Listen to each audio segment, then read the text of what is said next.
Yo pensaba hacer un repaso rápido de las últimas novedades, de las noticias de última hora que ha habido de la crisis Israel-Palestina y luego ya pues podemos pasar a preguntas o si Néstor tiene algo que contar y ya está, ¿no? O sea, no sé si lo veis bien, perfecto. Va a ser nada, 5 minutillos, porque digamos que la cosa está manteniéndose una tensa calma, ¿no? Pero bueno, eso no quiere decir que no pasen cosas, evidentemente. Hacemos Así, actualización, si te parece, y respondemos vale. algún par de preguntas, también alguna pregunta del Líbano con Néstor y ya hasta y media. Vale, vale, pues mira, si quieres la parte del Líbano, a lo mejor lo comento por encima y si Néstor quiere decir algo, genial, y la dejo para el final y ya está, para que lo diga Néstor. Nada, bueno, principalmente yo creo que las noticias así intentaré ser un poco resumido para no dar la chapa como siempre. Básicamente es que los ataques a bases americanas en Siria y en Irak continúan, con drones especialmente, y bueno, pues según las informaciones, además que esto lo he leído hace nada, unos minutos, según las informaciones de la inteligencia americana, pues parece que los ataques van a seguir, y no solamente es que van a seguir, que van a ser en una escala mayor, ¿no? Así que habrá que ver cómo está a escala la situación y cómo se resuelve, ¿no? La situación. Pero bueno, es la tendencia que estábamos viendo estos días, ¿no? Con cada vez ataques más sobre, pues bueno, posiciones americanas, ¿no? Que lo estamos viendo desde hace ya unos días. Más allá de eso, ¿qué tenemos en Gaza? Pues bueno, pues tenemos un nuevo balance de bajas de cifras, que es según el Ministerio de Salud de Gaza, que bueno, que habla de más de 5.000 muertos y 15.000 heridos. No tenemos otras cifras, son las que da Gaza, el gobierno, las autoridades de Gaza, así que, bueno, ¿qué más? Pues, bueno, dentro de esas bajas, pues, pues un dato que yo creo que es bastante, pues bueno, pues la verdad es que es terrible. Es que no es porque, que decir que para que veáis que al final los bombardeos son mayormente indiscriminados de las fuerzas aéreas israelíes, que es que la agencia para los refugiados palestinos de la ONU ha anunciado que esto, además, que el tuit lo he puesto esta mañana, que se me ha desactualizado porque lo han vuelto a publicar otro tuit diciendo que han muerto 35 de sus trabajadores.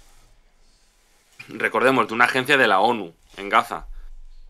Es decir, que es una cifra bastante grande, 35 muertos. Es bastante, de una cifra de cooperantes. Es decir, que imaginaos eso en la escala de si lo viésemos en Ucrania. Pero que bueno, pasa en Israel y supongo que digamos que los israelíes de momento tienen más carta blanca, ¿no? Para, pues bueno, para asesinar al final a esta gente, porque al final están asesinando. Y como vemos, no es evidentemente, no son solamente bombardeos sobre población civil, perdón, sobre terroristas de Hamas, ni nada. Quiere decir que estamos hablando de muchos de los muertos son civiles o incluso trabajadores cooperantes de agencias de la ONU. Y una de las agencias de la ONU, además, más importantes, yo diría. Bueno, más allá de eso que tenemos, bueno, hoy, creo que ha sido esta mañana, el presidente de Israel, Isaac Herzog, ha acusado a Hamas de estar preparando ataques con armas químicas. Me río un poco, sonrío por una forma irónica porque quiere decir que ha sacado un papelito plastificado además, no sé, como parecía, pues, me opinión un poco burdo, básicamente diciendo que esto lo habían encontrado en un oficial bueno, de Hamas, ¿no? Que supuestamente era un manual de Al Qaeda que era para usar armas químicas, ¿no? Y que bueno, los han encontrado en un muerto militante de Hamas. No sé, a mí personalmente me parece, pues bueno, a ver, hay que decirlo, porque yo creo que es una noticia que hay que decirla, ¿no? Por sobre todo por lo que, quién lo dice y en qué momento lo dice, pero bueno, yo creo que pues evidentemente no, para mí, pues no es creíble, pero bueno, se dice y punto. ¿Qué más? Bueno, la cuestión de la invasión terrestre a Gaza. Vale, la cuestión es que parece que se está retrasando, que el ejército israelí, o bueno, digamos el gobierno israelí más bien ha decidido retrasarlo porque al parecer hay una divergencia de opiniones. Por una parte, el ejército israelí ha dicho que están preparados ya para entrar. El ministro de Defensa ha dicho lo propio, que también, que lo mismo. Y bueno, Benny Gantz, que es, digamos, una de las figuras también militar de alto rango, muy alto rango del ejército, ex ministro, ahora está en el gabinete de concentración de Netanyahu, también lo apoya, ¿no? Pasa que Netanyahu al parecer está diciendo que aún falta más tiempo, ¿no?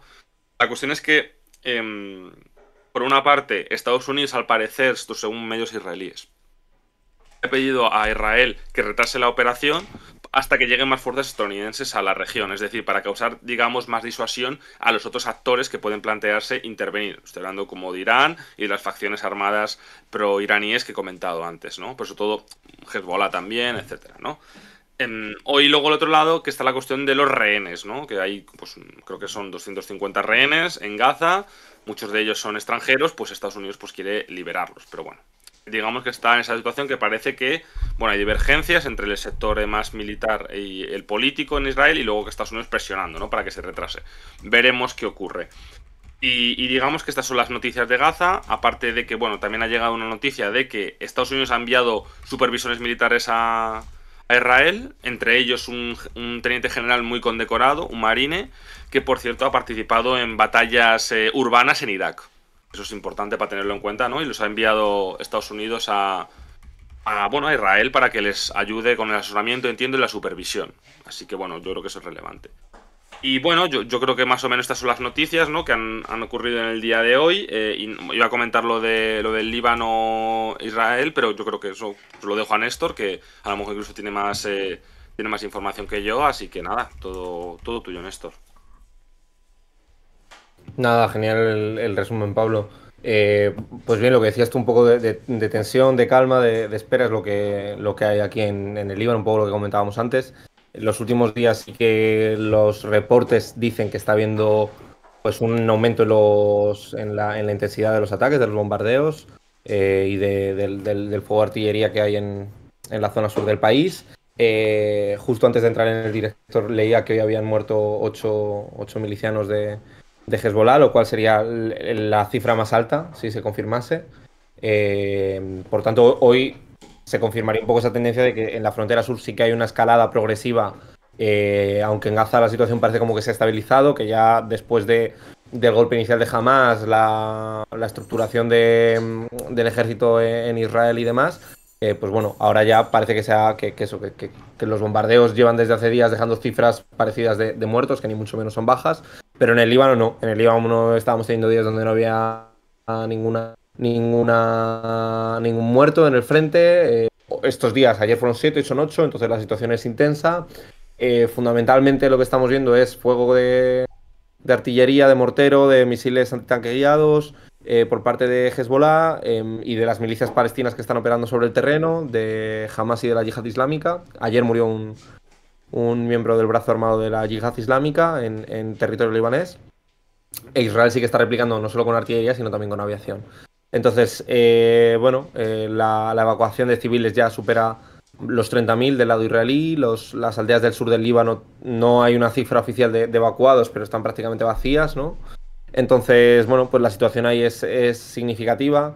Decía aquí la gente con la que yo hablaba de Hamas que, y no me parece descabellado, que hay una parte muy significativa del ejército israelí que está concentrado en la frontera norte, en el sur del Líbano, en el norte de Israel, precisamente para que si escala eventualmente el frente, como se espera que pasase si hay una invasión terrestre de Gaza, pues pudiesen repeler la agresión, ¿no? Hay que recordar que la situación de Hamas en la franja de Gaza, yo estoy de acuerdo con lo que tú decías, ¿no? De la posibilidad de un ataque químico en un territorio bloqueado, o sea, es de broma, ¿no? O sea, quiero decir, tienen que fabricar con PVC los cohetes. Creo que es difícil que hayan podido enriquecer uranio o que hayan podido hacer una compra a gran escala de materiales para ello, ¿no? Entonces, bueno, como sea, ahí está esa opción, esa argumentación. Y bueno, como digo, Hezbollah sí que tiene una capacidad militar importante de drones, de armamento de carros de combate, es decir, no es una guerrilla al uso, por tanto no es descabellado que efectivamente se esté dando esa concentración de tropas. Y lo que dicen es que juegan un papel doble, ¿no? De evitar que se concentren las tropas en torno a Gaza en su totalidad y por otro lado de disuadir y de advertir a Israel de que puede escalar, ¿no? De que no están usando todo su potencial. Entonces, bueno, pues la zona sur está efectivamente en tensión y lo que llega pues sí que son reportes. Aquí en Beirut no ha habido ningún ataque, ningún bombardeo, está todo concentrado en la línea azul, que es la línea de delimitación entre la frontera israelí y la frontera libanesa, que es una zona que está monitorizada por Naciones Unidas, por la UNIFIL. Entonces, bueno, pues la situación ahora, como digo, es de mucha calma tensa en el resto del país y en el sur sí que hay enfrentamientos. y como digo, pues con intensidad creciente. Sí, yo he leído, o sea, antes de hecho, me ha sorprendido mucho la cifra que me has dicho de 8 muertos que has dicho de Hezbollah, me parecen muchísimos, porque bueno, yo entiendo que es según cifras de Israel, no creo que los hayan dicho ellos, no lo sé, o sea, como, no sé si son que los han admitido ellos bajas propias o son de, los dice Israel. Pues estoy buscando la nota ahora porque lo he encontrado en un medio árabe que me parecía relativamente fiable. Ahora os lo paso. Vale, Pero porque yo bueno, había leído normalmente, perdona, Hezbollah sí que suele sí. reconocer los mártires. Sí. No, suelen sacar un de no sé cuántas personas martirizadas. Hoy. Vale, porque es que yo sobre todo las cifras que había leído venían de Israel. Pero las anteriores, que a lo mejor son las de Israel citando a Hezbollah, que decir que no le he mirado tampoco tanto. Creo que hablan, antes de que me dijese esta cifra, 24 muertos de Hezbollah por 6-7 de Israel. Más el que has dicho de la yihad islámica. O sea que bueno. Bueno, voy a leer algunas preguntitas por si. Mira, por ejemplo, tengo una pregunta sobre el hospital. ¿Quién disparó el misil que impactó en el hospital de Gaza que tanta repercusión ha tenido? Yo cada día leo una versión diferente. Se sigue, no ha confirmado quién ha sido o quién ha dejado de ser. Es decir, que depende de. Ahora lo que yo estoy leyendo más es sobre todo a los gobiernos occidentales y algunos medios occidentales como la CNN que sí que ya están apuntando a yihad islámica, en este caso, bueno, a las facciones armadas palestinas, no a Israel. Eso es lo que te puedo decir. Más allá de eso, pues está complicado. ¿Se espera que entren más convoys de ayuda humanitaria en Gaza? Entiendo que se va a intentar. Porque creo recordar además que bueno, el mismo Borrell, que es el alto representante de la Unión Europea, ha dicho que 20 camiones de ayuda humanitaria eran muy insuficientes y había que enviar más. Tienes que tener en cuenta que 20 camiones para más de 2 millones de personas en un sitio totalmente bloqueado, pues evidentemente es una minucia, ¿no? Así que bueno, entiendo que sí que se intentará más, pero eso ya ha costado que entren 20. No sé cuánto no sé si podrán conseguirlo, la verdad. En un día normal, en Rafah, leía que entraban hasta 500 camiones. O sea que. Para dimensionar. Sí, pues mira, pues fíjate. Y ahora mismo que están en una posición de guerra, en un estado de guerra, pues necesitarían más incluso. Más preguntas. Acaban de salir rumores de bombardeos en Siria a base de Estados Unidos. Está confirmado. Entiendo que estás hablando de los nuevos bombardeos que se han visto. Yo no lo he visto confirmado. Se dice que hay que han saltado varias alarmas, etcétera. Pero bueno, viendo como he comentado antes la dinámica que hemos visto a lo largo de estos días, no es descabellado pensar que sí. Viendo la relación.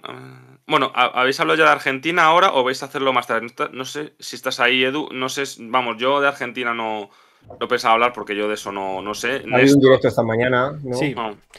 Voy a comprobar un momento si está ya resubido, porque ya sabéis que resubimos los directos a nuestro canal de YouTube. Eso nunca está de más recordarlo, ¿eh? Que si os habéis perdido algún directo alguna vez, pues esperad unas horas porque enseguida lo resubimos a YouTube. De hecho, a ver, sí, está ya subido, ¿eh? O sea, cuando terminemos este directo, si quieres enterarte de lo que ha pasado en Argentina, entras a nuestro canal de YouTube, Descifrando la Guerra, lo encuentras muy rápido. Y lo hemos resubido ahora, pues eso, hace un ratito está ya íntegro. También está resubida el ratito que hemos dedicado a hablar de las elecciones primarias en Venezuela. Viendo la relación entre Rusia e Irán por la venta de drones para Ucrania, ¿podría aliarse Rusia con Irán en el conflicto de Oriente Medio? No creo que le interese evidentemente meterse en este berenjenal, por decirlo de esta forma, porque al final también hay que tener en cuenta que Rusia es de los pocos países en este mundo que tiene buenas relaciones tanto con Irán como con Israel, en concreto con el gobierno de Netanyahu. Por tanto, no creo que ahora mismo está evidentemente muy ocupada con Ucrania y no creo que le interese meterse en otro frente, evidente. No entiendo esta pregunta, pero no sé si Néstor a lo mejor sí la entiende, y porque esto es sobre el Líbano y tal. Los otros dos sectores del Líbano atacarían a Hezbollah. Bueno, vale, Hezbollah, bueno, dices Hezbollah, entiendo, vale. Si este se dedica su ejército a luchar contra Israel. Entiendo que sí, o sea, a ver si entiendo la pregunta. Que si Hezbollah decide intervenir contra Israel, digamos, los otros dos sectores del Líbano, no sé qué dos sectores te refieres, pero entiendo que si otras facciones dentro del Líbano, a lo mejor entiendo el gobierno, o bueno, si se puede llamar gobierno, u otros sectores, otras facciones del Líbano, podrían atacar a Hezbollah. ¿Tú qué opinas? Yo creo que se refiere, entiendo que se refiere al tema de sunitas, chiitas y maronitas.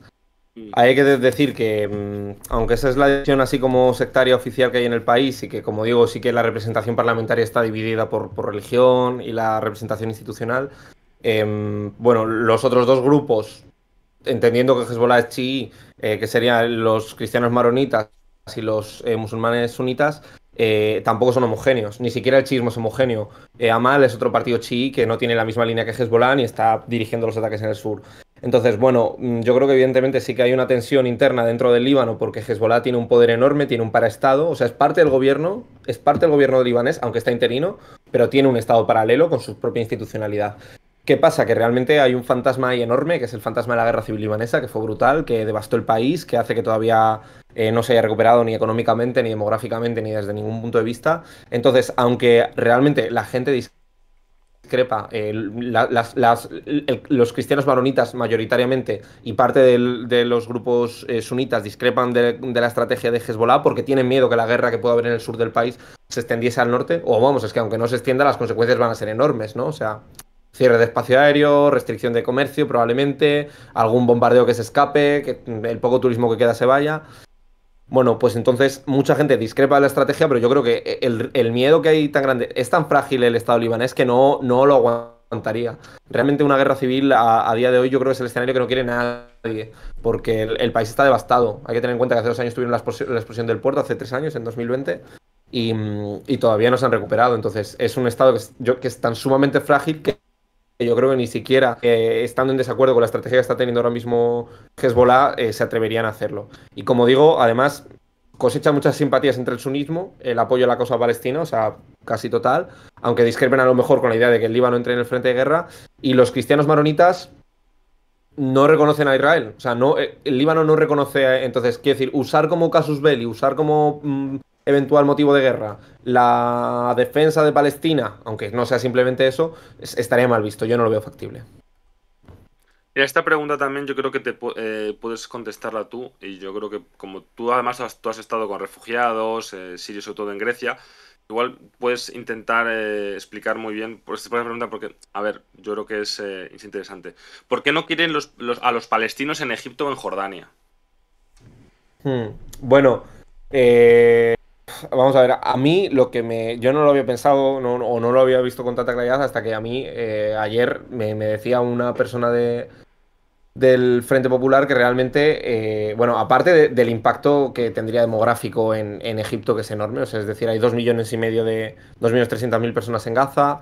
El desplazamiento interno que ha contabilizado la UNRWA, que es la Agencia de Naciones Unidas, dice que ha habido 1,5 millones de desplazamientos, eso fuera hace 4 o 5 días, interno dentro de Gaza, ¿no? Es decir, hay 1 millón de personas que se han movido dentro de la parte norte de la franja, es decir, que se han movido de la parte a lo mejor más aledaña y del norte al sur. Ya seguramente hay por más, ¿no? Es decir, ya casi la mitad de la población ha tenido que abandonar su casa o moverse a otro barrio. 2 millones de personas altera sustancialmente la realidad. El Sinaí no es una parte que es la parte aledaña en la que pudiesen situarse, y a mí lo que repiten machaconamente es que lo que busca Israel es el desplazamiento forzoso de la población palestina para que por razones humanitarias abandonasen Gaza y luego no puedan retornar. Entonces, jamás políticamente no se puede permitir eso, porque si realmente se da un abandono de la población civil y lo que se queda allí es la resistencia armada simplemente, quedarían completamente desnudos. Y además está esa idea de, a mí me dicen, la tercera Nakba, ¿no? La primera Nakba fue la del 48, cuando llegan los colonos judíos y demás, la segunda es la del 67 en Cisjordania, y la tercera sería esta, que se fuerce la salida de la población civil y no puedan, ¿no? Que se vacíe el territorio de población palestina. Entonces, evidentemente, ese es el motivo político para las facciones palestinas, y luego está el motivo humanitario. Nadie se quiere encargar. O sea, en el Líbano, los refugiados palestinos tienen un estatus en el que no pueden, por ejemplo, acceder a ciertos puestos de trabajo cualificados como médicos, ingenieros, tienen dificultades para acceder a un carnet de conducir, no pueden comprar una vivienda, no pueden comprar terrenos, son un problema demográfico. En el Líbano representan entre el 10 y el 20% de la población, es un estado de 4 millones y pico y hay entre 500.000 y 1 millón, ¿no? O sea, es una locura. Jordania está hasta arriba de refugiados palestinos. O sea... no es deseable, no lo quiere. Egipto no lo quiere. O sea, quiero decir, es que incluso étnicamente ya te genera un problema, te genera unas bolsas enormes. O sea, es decir, es un problema para cualquier país y luego aparte tienes encaje político. ¿Cómo vas a permitir que haya un desplazamiento forzado a otro país porque entonces está el miedo de que haya una ocupación de Gaza. Si no hay población civil, que entren y la ocupen.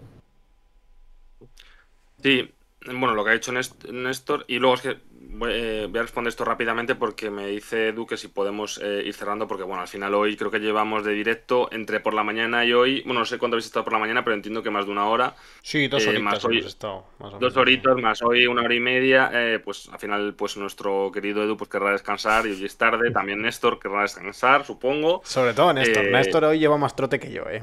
Todos estos Claro, días por eso. Néstor encabeza la lista de trote. Tú seguro que te has levantado pronto para ver a Massa y a Milei. Yo me he Antes que yo, eso despertado seguro. en un horario poco digno y poco respetuoso con mi salud física para seguir las elecciones, sí. Sí, así que teniendo en cuenta esto, y yo creo que es comprensible, voy a responder 2 preguntas rápidamente y vamos a ir cerrando, lo sentimos, pero bueno, quiero decir que normalmente alargamos un poco más, pero yo creo que hemos trabajado lo suficiente. De todas maneras, mañana, si es posible, pues haremos otro directo y se podrán responder más preguntas de Israel-Palestina para que no quede colgado. Igualmente, como he dicho, las principales cuestiones los hemos hablado ya en las noticias. Y bueno, yo creo que además hoy era también para hablar de otras cosas que también son importantes, que no hay que perder el foco, ¿no?, del resto de cuestiones del mundo. Bien, las 2 preguntas rápido. ¿Por qué existe un bloqueo desde Egipto a Gaza? No es en realidad... o sea, quien está bloqueando es Israel. Quien está, digamos, ya sacando un asedio a toda la franja es Israel. Lo que pasa es que lo que no quiere Egipto es, como ha dicho Néstor antes, que entren todos los refugiados que vayan a Egipto de Gaza, pero el quien está bloqueando, quien está asediando toda la franja de Gaza es Israel. Eso hay que tenerlo en cuenta. Y la última pregunta, ¿qué relación hay entre el brazo político y el militar de Hamas? ¿Son independientes uno del otro? Bueno, son independientes, evidentemente, porque al final una cosa no se mueve sin la otra. Lo que pasa es que el liderazgo político de Hamas no está en la franja de Gaza. Está en Qatar. Evidentemente, pues al estar los líderes políticos pues lejos, pues quien tiene a lo mejor más capacidad de influenciar los acontecimientos es el brazo armado, ¿no?, de Hamas, ¿no? Pero sí, evidentemente son la misma pieza, que decir que al final es un brazo armado y otro brazo más político. Lo que pasa es que evidentemente dentro del brazo armado pues ponen por delante más la opción militar a la hora de resolver las cuestiones con Israel, mientras que el brazo político pues se encarga más de mediar en terrenos más diplomáticos, más políticos, ¿no?, por así decirlo. Pero son los dos las mismas patas. De todas maneras, en nuestra web encontrarás un artículo que está en abierto, además, que es de hace un par de años. Si buscas Hamas, lo tendrás ahí. Y lo tienes ahí más profundo, ¿no?, que te pueda contar. Y nada, lo siento mucho para las personas que no hayan podido, que no hemos podido responder vuestras preguntas. No os preocupéis, si esas preguntas lo veis muy, pues bueno, que os interesa mucho, pues guardarlas, y para mañana, que entiendo que habrá directo y yo pues si puedo estar, pues genial. En principio sí, no tengo ningún problema. Pues la resolvemos e intentamos hablar de más cuestiones de Israel-Palestina y tal, pero bueno, que también, como digo, hoy era también la cuestión de Argentina, también África, que hace mucho que no hablábamos, Venezuela. Que no se nos queden coleando otros temas, que tampoco queremos que esto sea solamente un monográfico, sino la idea también es que entendamos todas las dinámicas mundiales, ¿no? Y dicho lo cual, nada, yo ya no tengo nada que decir, muchísimas gracias y nada, un abrazo a todos. Gracias a todos, sí, vamos a cerrar ya, gracias por esas subs y nos vemos en el próximo directo. Gracias a todos. Chao, chao. Hasta el próximo. Adiós. De incertidumbre podemos calificar la situación que se vive en el Líbano. En las calles de Beirut hay menos gente y más presencia militar, según nos afirma la población local. En los barrios como este del sur chií hay constantemente manifestaciones, ráfagas de disparos al aire, y hoy un ardor guerrero compartido con lo que se vive en los campos de refugiados palestinos. Recordemos que al menos 500.000 de palestinos están censados en territorio libanés. En los campos de refugiados operan las milicias palestinas. Los distintos partidos tienen sus brazos políticos y militares operativos, y eso ya se está dejando notar en la frontera sur, en la zona del Líbano donde a día de hoy se siguen produciendo enfrentamientos entre Hezbollah y las milicias palestinas y el ejército israelí. La situación sigue escalando. De hecho, el sábado fue el día más sangriento. 7 milicianos de Hezbollah y 1 de la Yihad Islámica Palestina murieron. Hay una guerra de cifras en la que Hezbollah asegura que habría causado hasta 30 bajas en territorio israelí, algo que no ha sido afirmado por parte del Ministerio de Defensa israelí. Como sea, lo cierto es que las declaraciones escalan. Hoy Netanyahu afirmaba que habría consecuencias devastadoras para todo el Líbano si Hezbollah decidía entrar en la guerra, y asegura que cometerían el error de su vida y que añorarían el conflicto del 2006, recordemos, en el que Israel abandonó parte del territorio libanés que ocupaba. Precisamente el territorio que abandonó es hoy la zona caliente, es hoy la línea azul, esos 120 kilómetros de frontera, los que están siendo objeto de enfrentamientos. Por su parte, en Hezbollah, uno de los diputados de su bancada ha hecho hoy unas declaraciones en las que afirmaba que Nasrallah, el dirigente político y espiritual del movimiento, estaba supervisando personalmente las operaciones y que, llegado el caso, actuarían como tendría que actuar, con una eventual escalada. Por su parte, la nota singular la pone el ministro de Comunicación, Makari, del movimiento Madana, cristiano maronita, que ejemplifica la impotencia del gobierno libanés en funciones desde hace más de un año, con un equilibrio sectario que se antoja imposible entre sunitas, chiitas y maronitas. El ministro de Comunicación interino decía hoy que no deseaba la guerra y que estaban trabajando para ello. Sea como sea, declaraciones, porque todo el mundo sigue mirando a Hezbollah, todo el mundo sigue esperando ver qué ocurre en la Franja de Gaza, y lo cierto es que Hezbollah reitera una y otra vez lo mismo: llegado el momento actuaremos. Está en manos de Israel que esta situación no escale, porque si respetan la situación y no empeora la situación en Gaza, si se da una liberación de los presos palestinos, se podría evitar un derramamiento de sangre. Está por ver. La situación, como decimos, sigue siendo de máxima tensión aquí en el Líbano. Informa desde Beirut Néstor Prieto Amador para Descifrando la Guerra.